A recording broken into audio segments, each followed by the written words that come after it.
lettering pals, Heather here. Let's letter together. We've done our warm-up strokes, and now we're going to learn our letters in what I call the family of letters, meaning we're going to start with some really simple letters, and then we're going to make some variations, like we're going to vary up some of the shapes to make even more letters. Now, do you have page 4 in your handouts and a sharp pencil? If not, you can pause the video now until you're ready.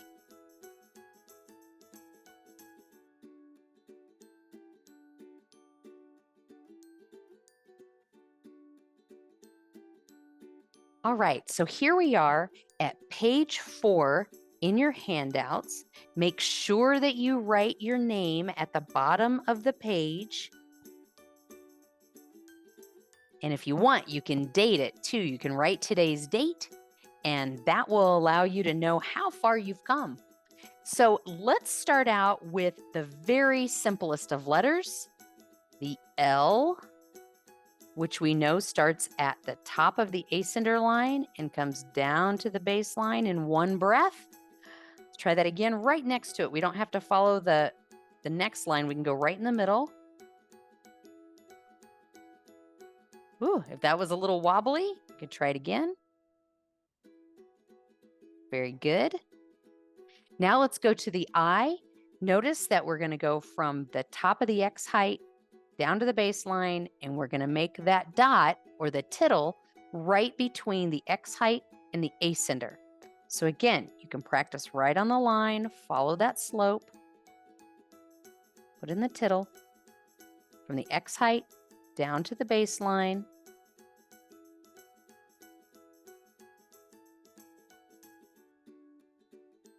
Great.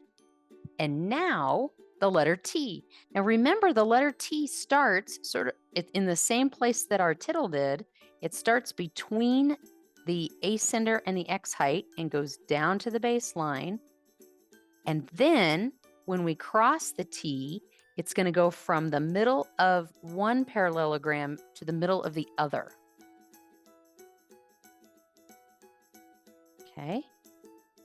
And it can be a little bit shorter. It doesn't have to be so long. So let me write one here so you can see, and I'll do it darker. Remember that our pressure, this is going to be one, the whole thing will be one parallelogram wide, and it can be a little bit shorter. You don't want to go any longer than that. So I'm glad we warmed up, because now we're going to start using our stems and then branching out from them.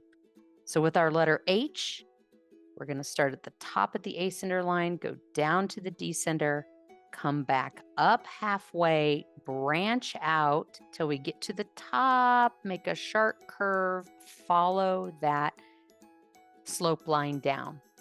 And remember what we're looking for here, and I'm going to make this nice and dark so you can see it, branching out. That branch is so important. That branch is so important so that you can get that triangle in there.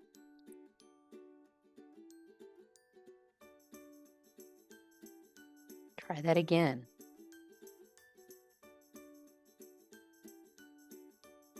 Now we're going to make the letter N, and the letter N is going to start at the X height, come down to the baseline, come back up, branch out, and come down.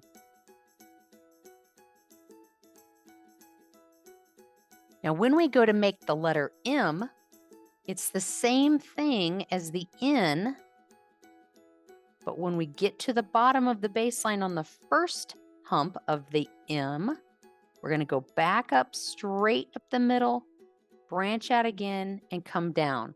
I have a little bit of a glare, so I want you to see that. Stem, come back up, branch out, tight curve, follow the slope line, come back up, branch out, tight curve, follow the slope line. And notice, because I've always said these letters live in relationship to the lines that are on the page, we can have nice proportional letters. Now with the letter U, notice that it's just the letter N rotated 180 degrees. And remember these little orange dots?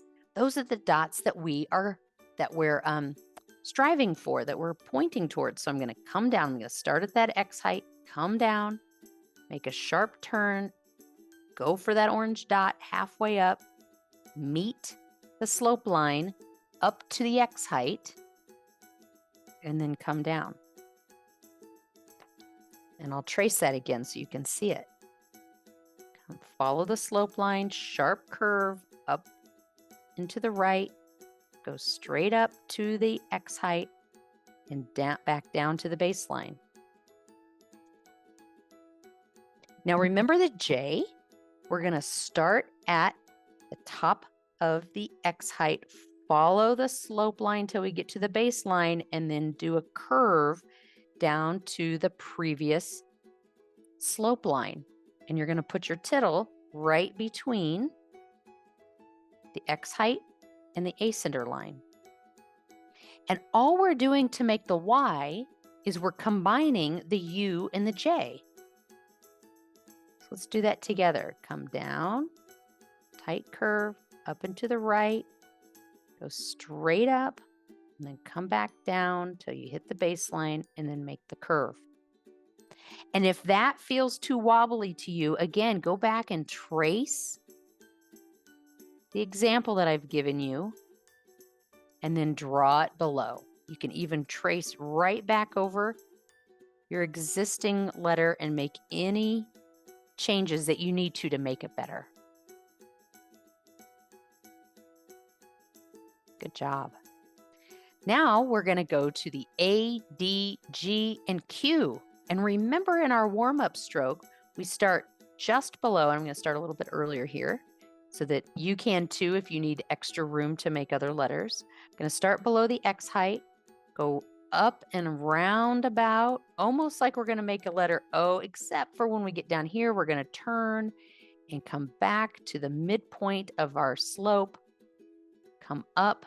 You can lift your pencil here if you want, and you can start at the top of the X height and draw straight down to the baseline, your stem. And remember, you can go over those lines a little bit, because what we're looking for here, remember, we're looking for that triangle. This branching is what's going to make our letters so consistent and good. Now we're drawing from left to right. So when we draw or write the D, we're going to start below that X height, come up and around, curve it till you hit a sharp curve at the bottom, come up. You want to hit the middle of that next slope line, come up. Now you can lift your pencil and go from the top of the ascender down to the baseline. That's that long stem. Now with the G, we're going to make the same shape, and we're going to combine it with the descender line, not the tittle, but just this part of the J. Up and around, sharp turn, come up, meet the slope, close the loop. Then starting up at the X height, come down till you hit the baseline, and then curve. And remember that what we want to have happen here is we want to make sure that this slope doesn't hold any water. It just comes down and ends, doesn't come back up. Now the Q, the only difference here, we have the same shape, first shape that we draw, and then we're going to come straight down and then come back up till we meet the middle of between the parallelograms on that baseline. It can fall a little short if you want it to. It can be straight, or it can have a little bit of a curve. If you're a lefty, when you go to draw this or write your Q, now I'm going to go slow, but I want to show you a variation of the stem. You can either go straight like that. You don't have to do a curve, or you can come back. That's up to you. All right, wow, have we written a lot of letters so far? And we've got some extra space on our page if you want to write more letters, or you can use a previous page. I think we might have had some extra space on our warm-up strokes that you can use as well. We've also added an extra practice page if you need it. Now, let's keep going and let's see more of these rounded letters and how they come together. So, with the C and the E, they are going to be a little bit more like the O, but they've got some other stuff going on here. So with the C, go ahead and trace the letter C. You're going to start just below that X height on that slope line. You're going to come up and around like you would that O, but then you're going to stop. So the top of the C might seem a little flatter than the bottom of the C, which kind of comes up and makes a bit of a bowl. Let me show you what that looks like a little bit darker. And again, you're welcome to follow or trace the example that I gave you. And with the E, you have a couple of different choices. You can either make the C and then starting here in the middle, bring it together, or you can start right here. I didn't put a dot on this because you get to choose. You could start right here, bring the E around, but here's the important part. The most important part is that you need to stay in line, especially right here with that slope line, right? So you want to make sure that you've got that parallelogram. Now I've got a little bit too of a round, it's too rounded here, so I'm going to write it one more time below here so you can see it. I'm going to do the C for practice to get me in the right place. I'm going to start here and I'm just going to come up. There we go. That's a better shape. This was a little too smiley, and what it did is it made me go forward a little bit too much. Do that one more time. Start in the middle, come up, come around, and make a C shape. Good. Now with the letter B, if you remember, this was kind of a funny shape, but we're going to write the stem first. So the stem, so it comes down, you don't pick up your pencil, you start from the baseline, you move up and over and around and down. With the letter P, we started at the X height and went down to past the baseline down to the descender line. Now, you can pick up your pencil if you want, but you have to start at this baseline. Now, why do we want to do that? Because if you go up here and you make your P, there's no triangle here. There's no branching like there is here. We want to make sure that we get this nice, beautiful triangle in here, this branching. And that always comes, and it's going to happen when you start to write fast. We've got a rhythm. Start at the baseline, come halfway up, branch out towards the corner, sharp corner, and then round it out and around. Okay? I'll do that one more time so you can see. This is so important that you start at that baseline, come up, branch out, come around, and back to where you started at the baseline. So that shape sort of looks like a leaf. And it's different from the letter O. Remember that when we're writing the letter O, we're going to touch all 4 points, the sides of the parallelogram, and it's okay for it to be a little bit bigger than the parallelogram, and you're going to start at that 1 o'clock position. You're going to start just below, and you can get a little bit of a running start here, just below the X height. Come around, and you're going to make the perfect ellipsis. If you don't get it perfect the first time, that's okay. I'm going to write a few more down here.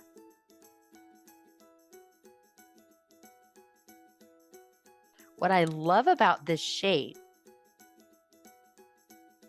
is that when we write it, if you're to dissect it, and I'm going to write 2 of them so you can see it no matter how I dissect it,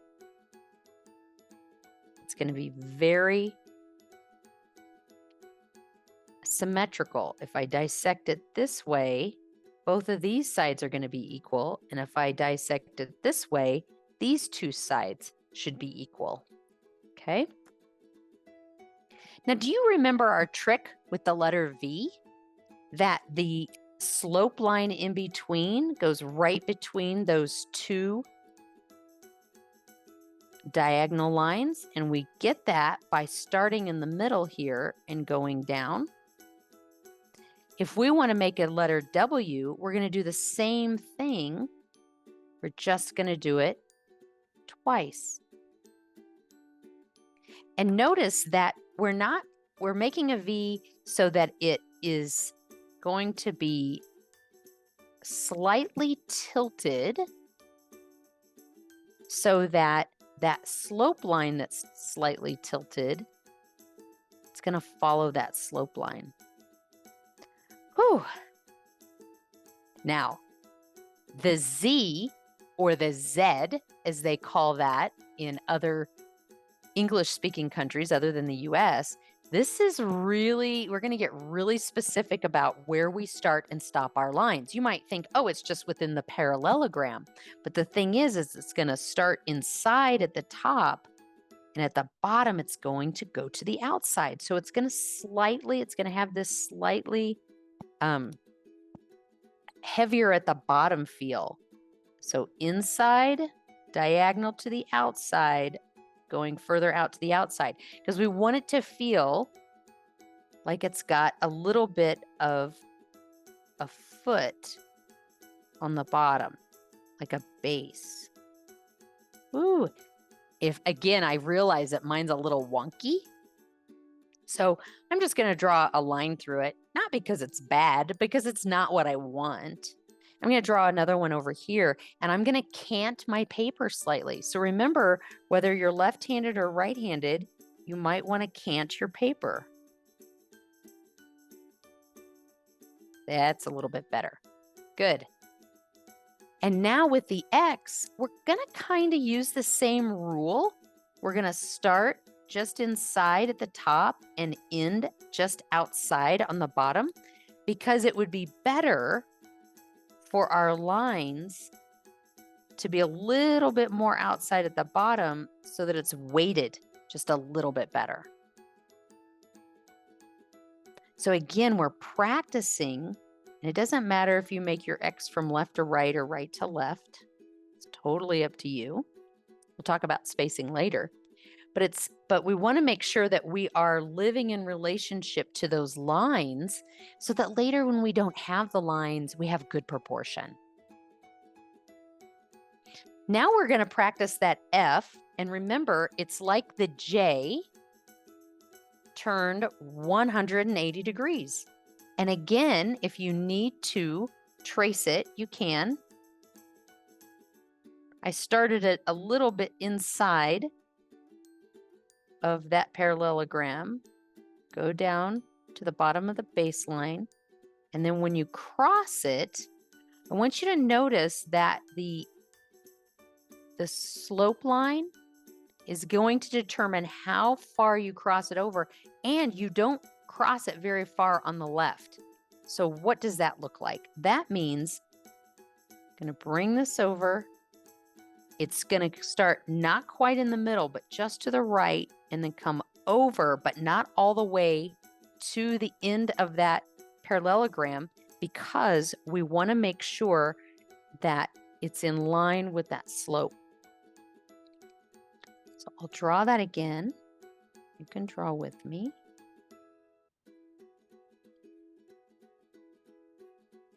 Good.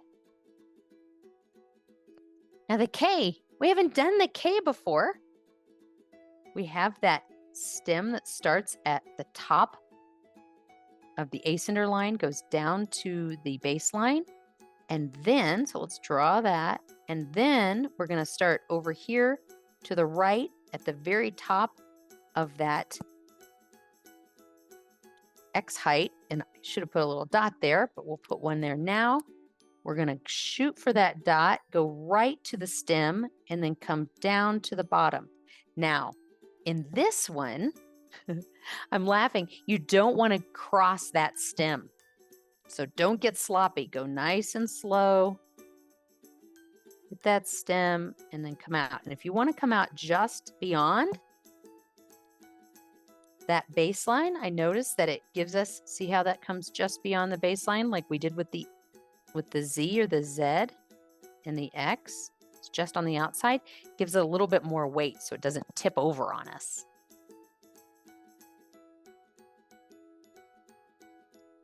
Now with the letter R, we have a stem, a short stem. And then, now imagine that F, it's going to be similar to that. Or we can think about it like it's the N, but we just don't do the curve around. I'm going to write this down here. Stem, come up, branch, over to the right. That's it. The R just kind of ends early, doesn't turn into an N, just comes up and branches out. And now the letter S. Yay. Okay, so the letter S is sort of like the O in that it's going to live within one parallelogram. It's going to start just below that X height. It's going to come around, but not all the way to the other side. We're going to write that spine. It's going to get really close, if not hit this line, and then come back. So it's going to come this way, the spine, and then come back. So let me write one of those for you. You can do it in whatever available space you have at this point. Come around, down, and around. And if you want to imagine a snowman, you can draw a snowman inside of one of these with your pencil and follow it. And what you're going to notice is that the top part of your snowman is going to be slightly smaller than the bottom part. So again, it's nice and weighted. So you can come over, so it's going to be slightly in, and then you can come out and around. You can draw that snowman, and you're going to have your proportions are going to be a little bit better, because if it's a little bit heavier on the bottom, more space, remember this is like an open counter, it's going to have a little bit more weight. It's going to look better like the letter Z or the Z. For practice, let's write the word equality, because it's got uppercase and lowercase, starting with the E. And you can put, this is going to be more mechanical spacing. We're going to talk about this later in our lessons, but you can make a letter for each parallelogram. Q. What letter always comes after Q is U.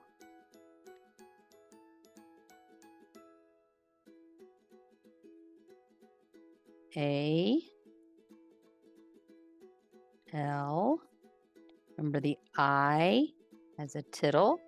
The T begins in the same place the tittle did. And the Y is like the U, and the J comes together. And we've got different types of ascenders and different types of descenders. That's all 26 letters. You did it. Now you can write any English word or words in other languages that use what is called the Roman alphabet, inspired by the italic style. What words will you write? I suggest watching this video over and over until you master all of the letters. But remember to write words too, because how the letters live in relationship to one another is just as important as the letters themselves. In the next video, we'll write out some capital letters, also known as uppercase or majuscules. And remember to keep your pencil sharpened and practice with a keen eye. See you next time.